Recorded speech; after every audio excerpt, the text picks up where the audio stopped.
आज के इस महत्वपूर्ण विषय पर व्याख्यान क्या कुछ बातें आपसे साझा करना चाहते हैं। दरअसल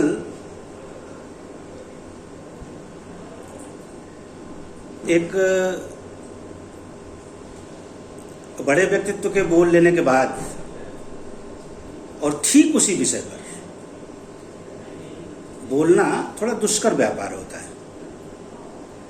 रामचरितमानस का एक प्रसंग है कि रामगमन में आगे आगे राम जा रहे थे, पीछे सीता जी चल रही थी और सबके पीछे लक्ष्मण चल रहे थे। ऐसे में जो सीता थी वो राम के चरण के जो चिन्ह थे उनको बचा बचा कर चलती थी और सबसे पीछे लक्ष्मण थे तो उन दोनों के चिन्हों को बचा बचा के चलते थे। तो लक्ष्मण के सामने परेशानी थी, उन्हें कूद कूद के चलना पड़ता था। अब जब एक ही विषय पर और इतने डिटेल में प्रोफेसर प्रीति सागर जी ने अपनी बात रख दी है तो मेरे लिए थोड़ा कठिन कार्य तो है, लेकिन अब दायित्व है तो दायित्व का निर्वाह भी करना है। सबसे पहले हम उस आधुनिकता बोध पर थोड़ा सा और बातें स्पष्ट करना चाहते हैं। विषय जो रखा गया है वो आधुनिकता बोध और मानवीय संवेदनाएं वर्तमान परिप्रेक्ष्य में, और ऐसा हमें लगता है कि आधुनिकता अब एक पुराना प्रत्यय है।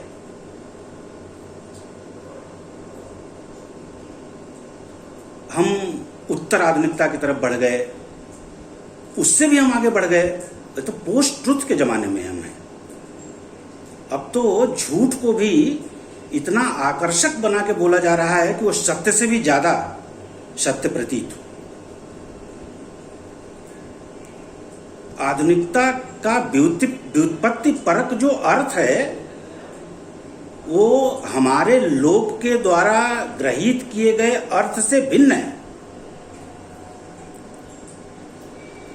हाँ, मैडम ने कहा कि वो काल सापेक्ष, काल से जुड़ी हुई चीज है।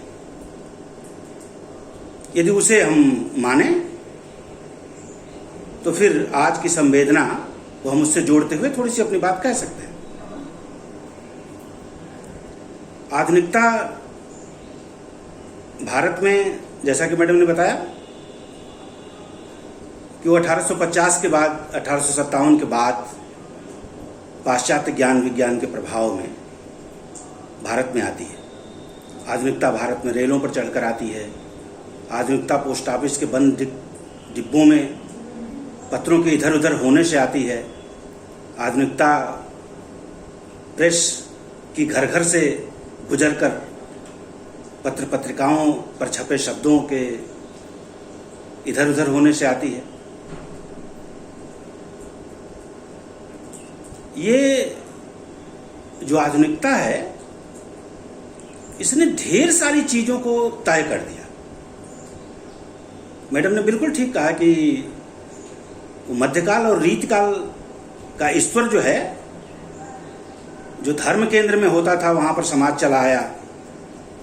जो ईश्वर की केंद्रीयता थी उसमें मनुष्य स्थापित हुआ। दो चीजों से ही इन बातों को समझा जा सकता है। एक तो व्यक्ति के पास समय कम हुआ आधुनिकता में। आप साहित्यिक विधाओं को देखें तो तमाम छोटी छोटी विधाएं प्रकाश में आ गई थी। गद्य का आविष्कार हुआ और गद्य में बहुत छोटी छोटी विधाएं आने लगी, इसलिए कि अब मनुष्य के पास आख्यानों को पढ़ने का समय नहीं रह गया था। दूसरी बात कि जो अलौकिक दुनिया का कर्ता था उसकी जगह पर यथार्थ दुनिया के कर्ताओं पर अब धीरे धीरे लोगों का ध्यान जाने लगा था। भारतेंदु बाबू और महावीर प्रसाद द्विवेदी के नाम पर युग रखे गए। ऐसा पहले कभी नहीं हुआ। ये लोग तुलसी और सूर से बड़े कवि नहीं थे, जायसी से बड़े कवि नहीं थे, लेकिन न तो तुलसी युग कहा जाता है, न सूर्य युग कहा जाता है, न जायसी युग कहा जाता है, न तो कबीर का युग कहा जाता है। लेकिन भारतेंद्र बाबू का युग है, महावीर प्रसाद द्विवेदी का युग है। ये व्यक्ति की महत्ता का प्रतिपादन था उस आधुनिक दृष्टिबोध के कारण। ये सच है कि जो आधुनिकता है वो जीवन जीने की एक शैली है, जीवन को देखने का एक दृष्टिकोण है।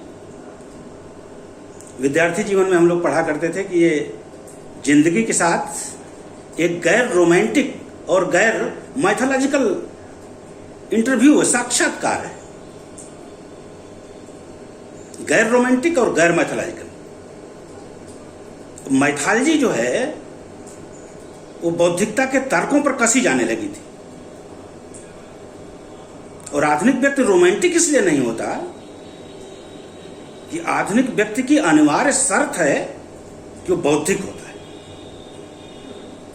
बौद्धिक होगा तो उसके पास वैज्ञानिक दृष्टि होगी, और जिसके पास वैज्ञानिक दृष्टि होगी वो तार्किक होगा। तो जो आधुनिक मन है, आधुनिक बुद्धि जो है वो तार्किक है, बौद्धिक है, और उसके पास एक वैज्ञानिक दृष्टिकोण है चीजों को देखने का, समझने का।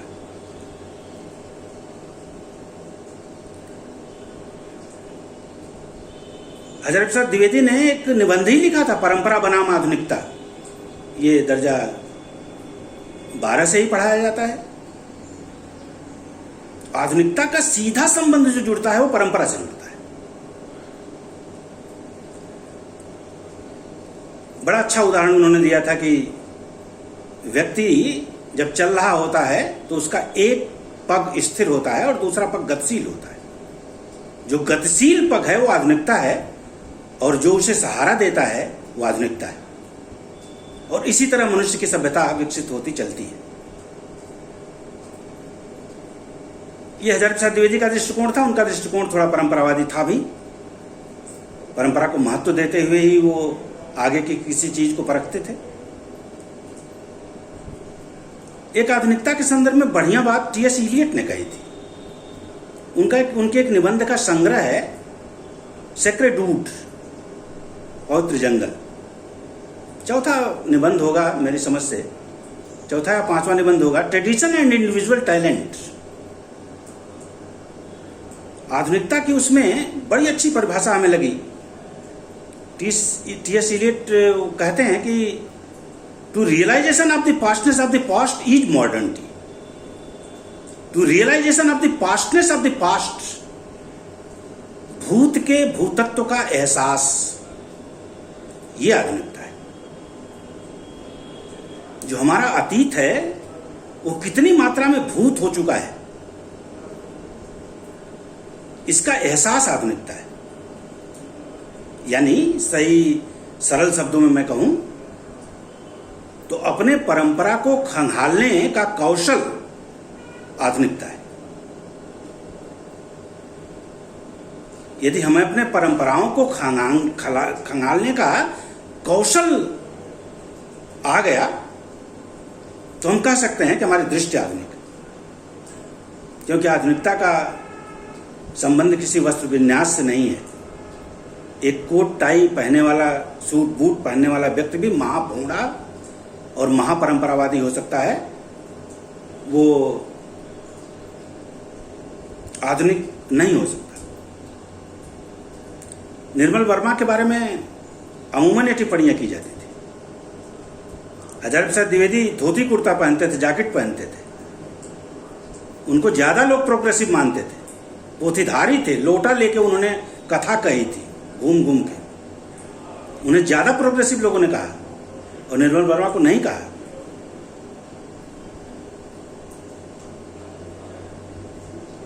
हेलो हेलो, मेरी वीडियो आ रही है? मैं दिखाई पड़ रहा हूं क्योंकि बीच में आवाज आई कि आप अपनी वीडियो स्टार्ट कर लीजिए। ठीक है, ठीक ठीक ठीक ठीक मैडम, ये तकनीक की संवेदना इस किस्म की होती है। खैर, मैं बात कर रहा था उस आधुनिकता की कि हमें अपने परंपराओं को खंगालने का कौशल आना चाहिए यदि हम आधुनिक दृष्टिकोण रखते हैं तो। अब सवाल संवेदना का है। उसके पहले बोध एक शब्द है। हमें लगता है कि बोध लर्निंग है। हम लोग के अध्ययन के क्षेत्र में दो शब्द चलते हैं, टीचिंग एंड लर्निंग। हम टीचिंग तो बहुत करते हैं लेकिन लर्निंग आउटपुट बहुत न्यून है, क्योंकि हमने 2-2-4 लर्न किया है, 2-2-4 का बोध हमें है। अब यदि कोई 3:45 पर भी हमसे समझौता करने के लिए कहे तो हम नहीं करेंगे।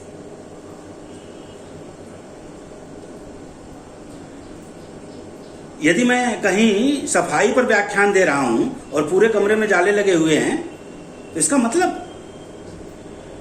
कि सफाई की थियरी तो हमें पता है लेकिन उसका बोध नहीं है। हमें लगता है कि शोध के बाद बोध की स्थिति आती है। व्यक्ति जब अपने पूरी भावनाओं का शोधन कर ले, अपनी पूरी बौद्धिकता का शोधन कर ले, तब इसके बाद बोधन की स्थिति आती है और वो बोध जो होता है वो अस्थायी होता है।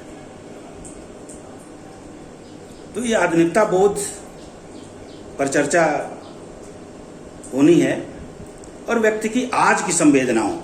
अब आज की संवेदना क्या है? जो हमारी तात्कालिक संवेदना है वो सीधे कोरोना काल से जुड़ने वाली संवेदना है, क्योंकि 3-4 महीने से मनुष्य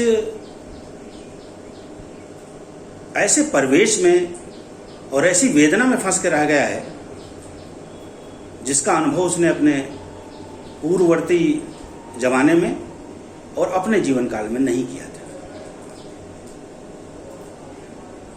अभी अशोक वाजपेयी का एक साक्षात्कार आ रहा था। उन्होंने कहा कि आज जितना हमारा वर्तमान हम पर हावी है उतना कभी नहीं रहा। जो हमारा वर्तमान है वो सर्वाधिक हावी है आज हम पर, और जितना कमाए गए मूल्य थे, जो वैल्यूज थे हमारे मनुष्य की सभ्यता की जय यात्रा में, जितने मूल्य कमाए गए थे वो सारे मूल्य निरस्त हो गए। एक ही मूल्य बचा हुआ है और वो है जिजीविषा, जो जीने की इच्छा शक्ति है। एक मूल्य और हमारा वर्तमान, ये समूचे मानव जीवन पर, समूचे परिदृश्य पर हावी है।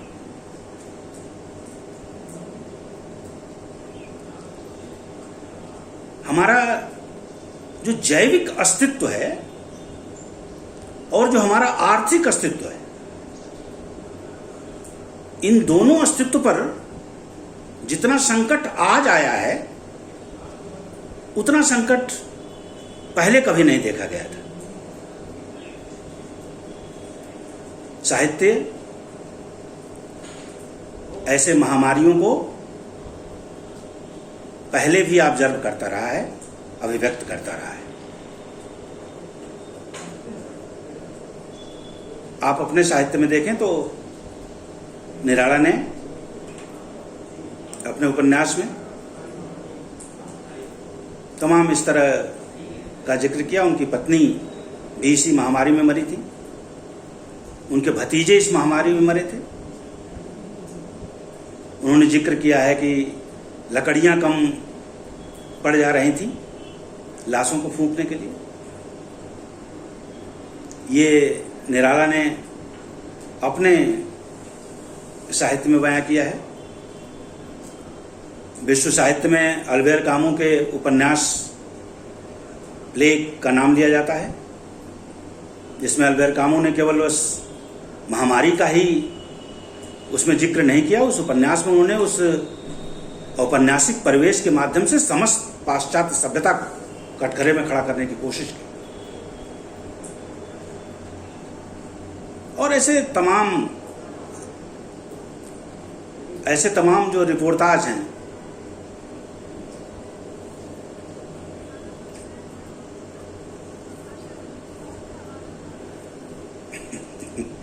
उनको म्यूट करवा दीजिए। आप म्यूट कर दीजिए वहीं से, आप वहीं से म्यूट कर दीजिए। हाँ, मैं अपनी बात कहता रहूं। तो ये जो कोरोना काल की जो संवेदना है, ये साहित्य में आज तो अभी अभिव्यक्त नहीं हो रही है, लेकिन निश्चित तौर पर इसको अभिव्यक्त होना है।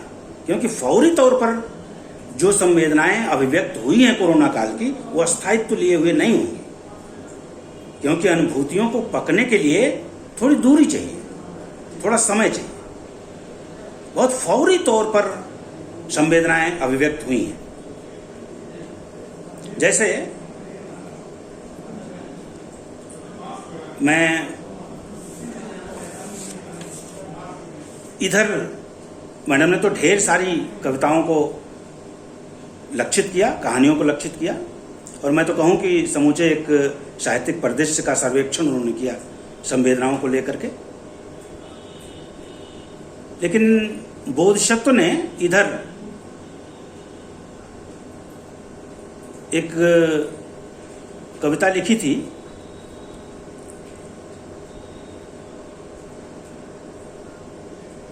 और प्रतिरोध करते हुए एक पंक्ति उन्होंने लिखी थी कि पैदल जाते लोगों के घाव पर निर्भर है तुम्हारा यह जनतंत्र, तुम इनसे आत्मनिर्भर होकर दिखाओगे क्या।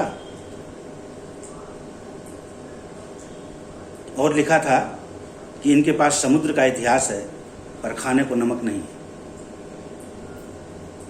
ये जो प्रवासी मजदूर आए इस काल में, मैं टिपिकल संवेदनाओं की, कोरोना काल की संवेदनाओं की बात कर रहा हूं। मैं सामान्य संवेदना की बात नहीं कर रहा हूं। जो आज की संवेदना है, ये जो प्रवासी मजदूरों का विस्थापन हुआ, ये 1947 से बड़ा विस्थापन था। जब देश टूट गया था 2 भागों में, उससे भी बड़ा विस्थापन ये था। कारण कि उस समय की जनसंख्या कम थी। लेकिन प्रकृति में अंतर था। प्रकृति में अंतर इस रूप में कि तब रास्ते में मार दिए जाने का खतरा था, और इस विस्थापन में रास्ते में मर जाने का खतरा था। इन दोनों की प्रकृति में अंतर था, दोनों के विस्थापन में। और वो भी जो मरना था, बड़ा अपमानजनक तरीके से मरना था। ये जो प्रवासी मजदूरों का विस्थापन है, वो इस काल की सर्वाधिक महत्वपूर्ण घटना है। और बड़ा कवि और साहित्यकार वही है जो अपने समय के मार्मिक सच को पकड़ता है और उससे अपने आप को संबद्ध कर लेता है। आपको नागार्जुन की कविता याद है ना कि आबद्ध हूं, संबद्ध हूं। उस पर जोर देकर कहते हैं मैं आबद्ध हूं, संबद्ध हूं। तो जो आबद्धता है, संवेदना के साथ जो संबद्धता है, वो ऐसे काल में ही दिखाई पड़ती है कि कौन सा कवि है, कौन सा लेखक है जो ऐसी व्यापक लोक संवेदना को पकड़कर उसे चाक्षुष कर देता है और उसे इतिहास की संवेदना का विषय बना देता है। दरअसल जो संबद्ध लोग होते हैं, गांधी जैसे संबद्ध थे। जब आजादी की लड़ाई गांधी ने, वो संबद्ध थे। वो किसानों की ओर से, मजदूरों की ओर से होकर नहीं लड़ते थे। गांधी किसान होकर लड़ते थे। कभी जब प्रवासी मजदूर होकर बोलने लगता है, तब उसकी संवेदनाएं ज्यादा प्रामाणिक और ज्यादा ईमानदार होती हैं। उसकी अभिव्यक्ति ज्यादा ईमानदार होती है। बोधिसत्व ने कहा था कि हम एक देश की शव यात्रा हैं। उन प्रवासी मजदूरों को देखकर हम एक देश की शव यात्रा हैं। और लिखा था उन्होंने कि ये घाव आराम से नहीं, चलने से भरेंगे। और फुटकर तौर पर आज भी वो प्रवासी मजदूर, अब तो खैर उनके लिए कुछ थोड़ा सा संसाधन हो गया है, लेकिन उस समय जो हम लोगों ने देखा था कि बिल्कुल ऐसा लगा था कि समूची मानवता एक पराजित मानवता है, और जो सत्ता है वो विजेता भाव से, वो दर्प और गर्व से चुपचाप अपनी कुर्सियों पर बैठी थी। लिखा उन्होंने बोधिसत्व ने कि पराजित लोग पैदल गए, रुक रुक ठहर ठहर मंथर, और विजेता रथ पर गए, द्रुत क्षिप्र घर घर घर घर सत्वर। ये बोधिसत्व की कविता है। ये तो मुख्य धारा का मैंने एक छोटा सा उदाहरण दे दिया। मैडम ने ज्यादा विस्तार से पूरे साहित्यिक परिदृश्य को लेकर, कविता और कथा के परिदृश्य को लेकर उन्होंने व्यापक मानवीय संवेदनाओं पर बात की। मैं टिपिकल कोरोना जो काल की संवेदना है, मैं इसको लेकर अपनी बात कह रहा हूं। ये मुख्य धारा की बात थी। लेकिन जब ऐसी विपदा आती है, जब ऐसी पीड़ा आती है, तो जो लोक के रचनाकार हैं, जो हमारे इर्द गिर्द अनाम कविताएं लिखते हैं, वो अपना नाम भी उसमें देना नहीं चाहते। जो ऐसे लोक गीतकार हैं, जो ऐसे लोक के रचनाकार हैं, वो इन संवेदनाओं को तुरंत पकड़ते हैं, इसलिए कि उस पीड़ा को भोगने वाले से वो जितनी आत्मीयता से जुड़े हुए होते हैं, उतना दिल्ली और भोपाल में बैठे हुए लोग जो कवि कहे जाते हैं, वो उतनी आत्मीयता से जुड़े हुए लोग नहीं होते। फिर वही सवाल आएगा दलित साहित्य वाला कि सहानुभूति की स्वानुभूति। तो जो लोक के रचनाकार हैं, वो इन चीजों को बड़ी शिद्दत के साथ पकड़ते हैं। ऐसी जब पीड़ाएं होती हैं, ऐसी जब पीड़ा होती है और व्यापक मानवता एक व्यापक वेदना में तड़फड़ाने लगती है, तो जो लोक के रचनाकार हैं वो बड़ी मार्मिक भावनाओं में अपनी बातों को व्यक्त करते हैं। मैं तो एक समय उत्तराखंड में था, थोड़े दिन के लिए, 10 दिन के लिए बच्चों के साथ मैं गया हुआ था। ठीक उसी समय टिहरी उजड़ी थी और वहां पर एक बांध बन रहा था। अब भी वो बांध है, अब तो केवल बस पानी ही पानी दिखाई पड़ता है। पूरा भागीरथी का प्रवाह रोक दिया गया था और जो चौक था उस समय डूब रहा था। जो घंटा घर था, उसकी जो मीनार थी, वो आधा दिखाई पड़ रही थी और उसके पहले लोग ट्रैक्टर के सामने लौट जाते थे, रोते थे, महिलाओं और बच्चों को फेंक देते थे ट्रैक्टर के आगे, और हाहाकार मचा हुआ था। उस समय जो लोक के रचनाकार थे, उनकी संवेदनाओं को हमने लोगों से पूछ के समझा था वहां पर। ठीक इसी तरह की जो गीत इधर लिखे गए, एक गीत का जिक्र मैं कर दूं। एक गीत बड़ा सोशल मीडिया पर चल रहा था, माई रे माई बिहान कहिया होई, माई रे माई बिहान कहिया होई, भेड़ियन से खाली सिवान कहिया होई। और इतने दर्द के साथ ये गीत गाया गया कि आप में से कोई भी सुने और मन संवेदनशील हो तो आंखें रिसने लगती। एक गीत था कि हमनी मजूर हैं रउआ हजूर हैं, हमरे मजूरी से हजूरी रे सहरिया। आप हुजूर हो और मैं मजदूर हूं, लेकिन आपकी जो हुजूरी है उसके पीछे मेरी मजदूरी है। अन्यथा आप हुजूर न होते, यदि मजदूरी, मेरा श्रम और मेरा पसीना न बहा होता, तो आपकी हुजूरी कायम न रहती। तो ये तो बिल्कुल, मैंने कहा ना कि फौरी संवेदनाएं हैं, ये तुरंत की ली गई संवेदनाएं हैं, ये बहुत अस्थायित्व लिए हुए नहीं होती। जो मुख्य धारा का साहित्य होता है वो थोड़ी सी दूरी बना करके चलता है, क्योंकि अनुभूतियों को पकने के लिए थोड़ी तटस्थता जरूरी है। लेकिन निश्चित है कि ये सारी की सारी चीजें साहित्य में आएंगी। हम देख रहे हैं कि वो कालजयी साहित्य कब और किस रूप में आएगा। इसी तरह से एक संवेदना और इधर दिखाई पड़ी। इस कोरोना काल में हमारे समाज में तमाम ऐसे लोगों का उदय होता है और अचानक होता है जो कभी पहले परोपकारी नहीं थे। उनके परोपकार के वैसे कृत्य को समाज में नहीं देखा गया था जो अचानक देखा गया, और ऐसे व्यक्ति देखे गए जो कोई पूंजीपति नहीं थे। ऐसा नहीं था कि वो टाटा बिरला डालमिया थे। 2-4 लाख रुपए उनके पास यदि थे तो उसमें से आधा 2 लाख रुपए उन्होंने खर्च कर दिया लोगों के खाने पर, इस कोरोना काल में लोगों को सुविधाएं मुहैया कराने पर, लोगों को पानी पिलाने पर, या लोगों की सहायता करने पर, लोगों को दवाइयां देने पर खर्च कर दिया लोगों ने। तो ये जो करुणा के गर्भ से नए किस्म का हीरोइज्म पैदा हुआ है। अब ये जो सोनू सूद है, इसके पहले इस तरह का उसका चरित्र तो नहीं देखा गया था कि तमाम बसों को लगवा करके और पूर्वी उत्तर प्रदेश और बिहार के तमाम मजदूरों को, जो विस्थापित मजदूर हो रहे थे, उनको उनके घर तक पहुंचाना। तो ये जो हीरोइक कैरेक्टर है, और हीरोइक कैरेक्टर वो करुणा के गर्भ से जो पैदा हुआ है, वो नए किस्म का है। हमें लगता है कि साहित्य इसको भी दर्ज करेगा। ये जो कोरोना काल है, जो आज की हमारी संवेदना है, हमने वर्ड्सवर्थ को, छायावाद को पढ़ाते हुए अक्सर हमारे टीचर पढ़ाते थे और हम लोग भी पढ़ते थे, this world is too much with us. ये वर्ड्सवर्थ की पंक्ति है कि ये दुनिया बहुत ज्यादा हमारे साथ है।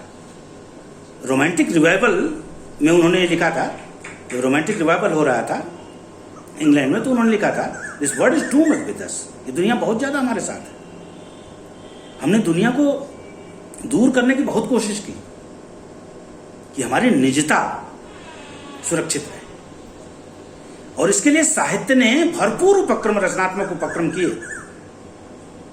लेकिन समाज व्यक्ति की निजता को कहां छोड़ने वाला था।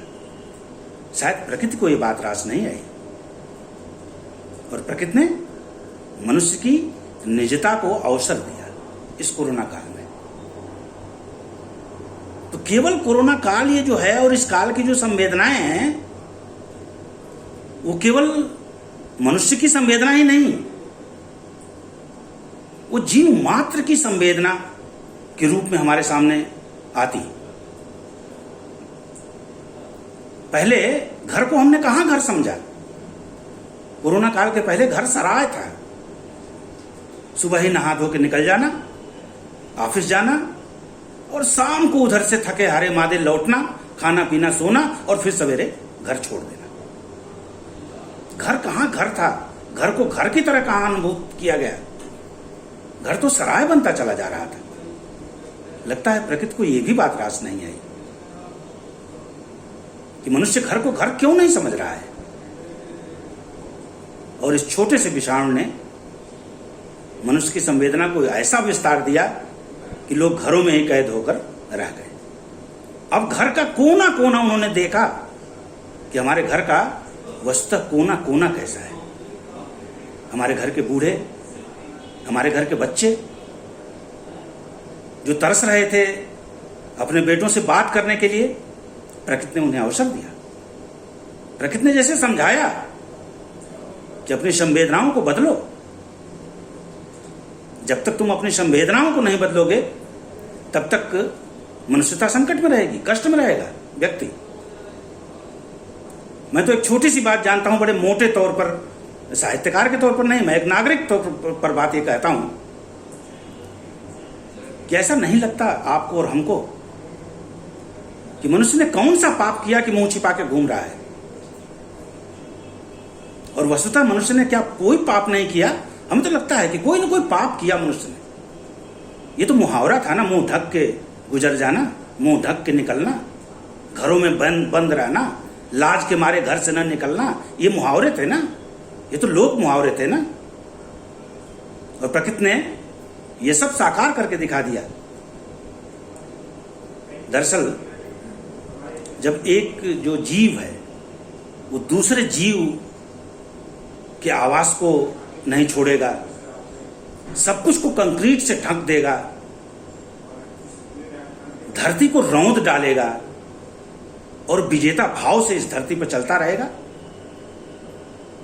तो प्रकृति चुपचाप कैसे बैठेगी? प्रकृति तो अपना संतुलन साधेगी, कभी कोरोना के रूप में साध लेगी और कभी दूसरी महामारियों के रूप में साध लेगी।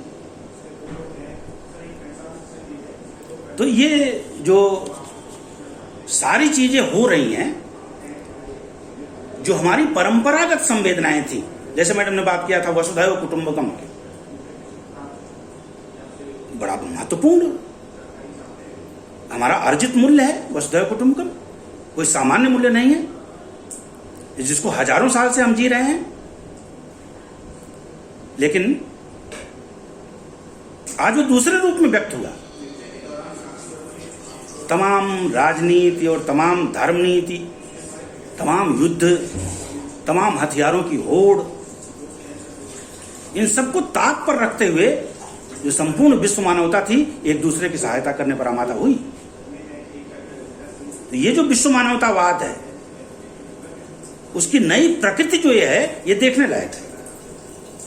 सारे देशों ने सारे देशों की सहायता के लिए हाथ बढ़ाए, हम आपको दवा दे देंगे, आप हमको वेंटिलेटर दे दीजिए, या वो दूसरे को वेंटिलेटर दे रहे हैं, और सब फ्री लोगों ने किया।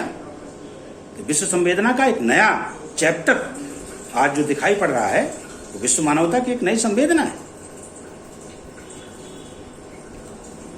तो इन सब चीजों पर हमारा ध्यान जाना चाहिए। एक चीज और है कि हमारे जो रिलेशन हैं इस कोरोना काल में वो थोड़े वर्चुअल होते चले जा रहे हैं। क्या ये रिलेशन वर्चुअल ही रहेंगे या इन्हें प्राइमरी और भौतिक रिलेशन में तब्दील किया जाएगा? कहीं ऐसा तो नहीं, एक डर सा लगता है, कहीं ऐसा तो नहीं कि ये वर्चुअल रिलेशंस ये परपिचुअल हो जाएंगे, शाश्वत हो जाएंगे, अस्थायी हो जाएंगे? मनुष्यता को इससे बचना है और मनुष्यता को अपनी संवेदना को तत्पर रखना होगा, कम से कम इस बारे में। एक संवेदना की ओर और इशारा करूं कि मूलतः जो मनुष्य है वो एक सामाजिक प्राणी है और हमें ये कहा जा रहा है कि सोशल डिस्टेंसिंग में रहिए। एक तरफ मैन इज सोशल एनिमल और दूसरी तरफ सोशल डिस्टेंसिंग। तो ये जो विरोधाभासी स्थिति है, इसमें जो समूची मनुष्यता फंसी हुई है, इसके लिए किस संवेदना का उपयोग किया जाए, कैसी संवेदना का उपयोग किया जाए कि हमारी सोशल डिस्टेंसिंग भी कायम रहे और हम सोशल भी बना रहे।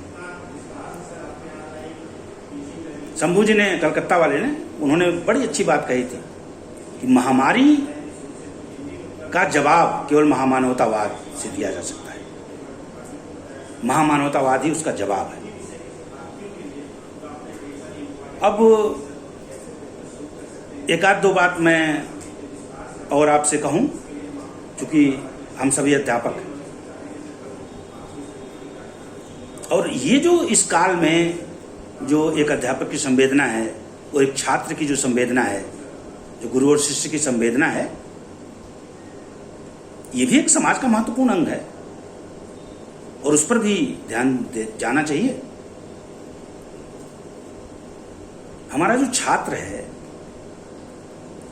वो आज जितनी मेंटल इनसिक्योरिटी से गुजर रहा है उतना वो कभी नहीं गुजरा। उसके व्यक्तित्व का निर्माण नहीं हो पा रहा है। पर्सनालिटी बिल्डिंग के जितने भी कारक तत्व हैं वो सब उससे छीन लिए गए हैं। जब लड़का कैंपस में ही नहीं आ रहा है और जब वो कैंपस में आता है तब उसके पर्सनालिटी बिल्डिंग के तमाम चीजें उसको मुहैया होती हैं। जब वो क्लास में होता है तो क्लास में केवल लेक्चर वो नहीं सुनता है, जो अपने साथी संगाती होते हैं उनसे अपनी समस्याएं बांटता है, उनसे समाधान पाता है, संघर्ष करने का मादा दूसरों के संघर्षों को देखकर वो सीखता है।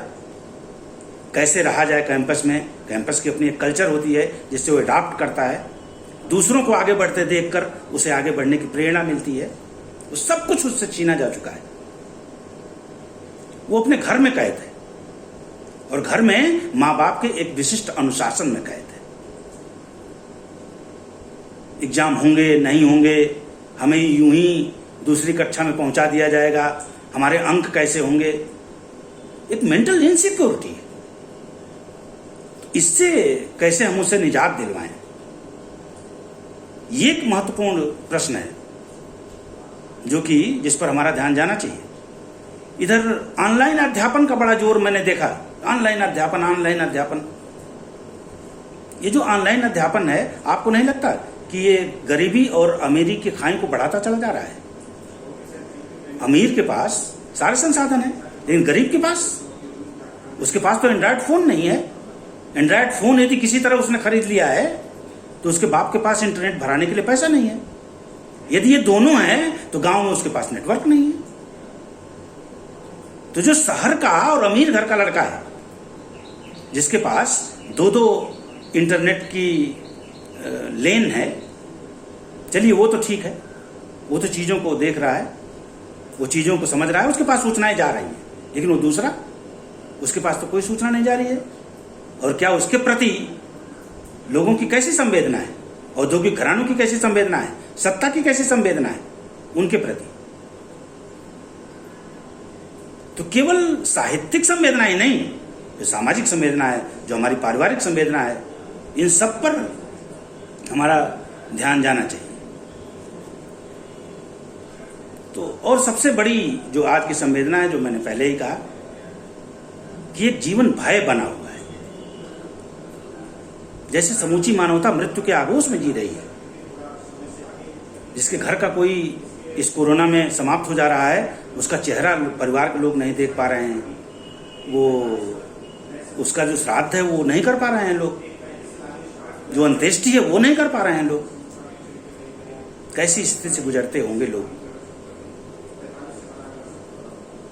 तो इससे इसके प्रति एक सहानुभूति का भाव, जो हमारे चिकित्सक हैं, जो हमारे पुलिसकर्मी हैं, जो हमारी रक्षा कर रहे हैं और जो मर रहे हैं, संक्रमित होकर जो मर रहे हैं, उनके प्रति हमारी संवेदनाएं कैसी है। मनुष्यता को इन सारी चीजों पर सोचना होगा, विचारना होगा और बराबर ध्यान देना होगा कि ये जो सब कुछ हो रहा है वो आगे ना होने पाए। मनुष्यता को सोचना चाहिए कि हम धरती छोड़कर, जो हमारे वैज्ञानिक हैं वो मंगल ग्रह पर तो जा रहे हैं। ऐसे टारपीडोज का, ऐसे परमाणु बम, हाइड्रोजन बम को बना तो रहे हैं वो, आखिर किस लिए? मनुष्यता की हत्या के लिए। और एक वैक्सीन आज तक विश्व में नहीं बन पाई, एक छोटे से विषाणु की। तो हमें प्रतिरोध दिखाना होगा साहित्य में भी कि जो हमारे वैज्ञानिक हैं वो जो लोक मंगल की भावना है उससे उतना नहीं जुड़े हुए हैं जितना सत्ता मंगल की भावना से जुड़े हुए लोग हैं। तो हमारे वैज्ञानिकों को फिर से समाज और विज्ञान के संबंधों को परिभाषित करने पर विचार करना होगा।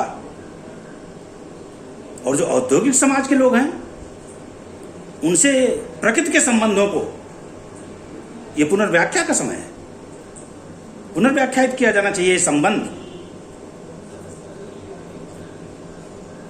ये बिल्कुल ठीक बात है कि कोरोना काल में मनुष्य की संवेदनाएं पहले से ज्यादा तीक्ष्ण हुई हैं, पहले से ज्यादा प्रभावी हुई हैं।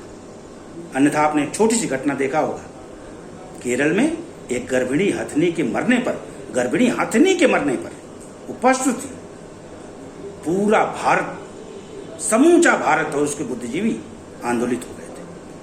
2 दिन 3 दिन तक पूरी सोशल मीडिया उसी से भरी रही, उसके दर्द से भरी रही और उन लोगों के धिक्कार से भरी रही जिन लोगों ने उस गर्भिणी हथनी के मुंह तक विस्फोटक पहुंचा दिया था।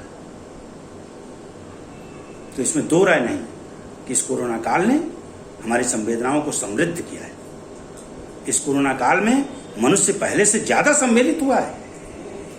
इतना जरूर है कि साहित्य में तुरंत तुरंत ये बातें दिखाई नहीं देंगी। मैं फिर से उस बात को दोहरा दूं कि साहित्य की रचनात्मकता के लिए एक टाइम की तटस्थता भी जरूरी होती है, ताकि अनुभव पकें और वो ईमानदार अभिव्यक्ति में तब्दील हों।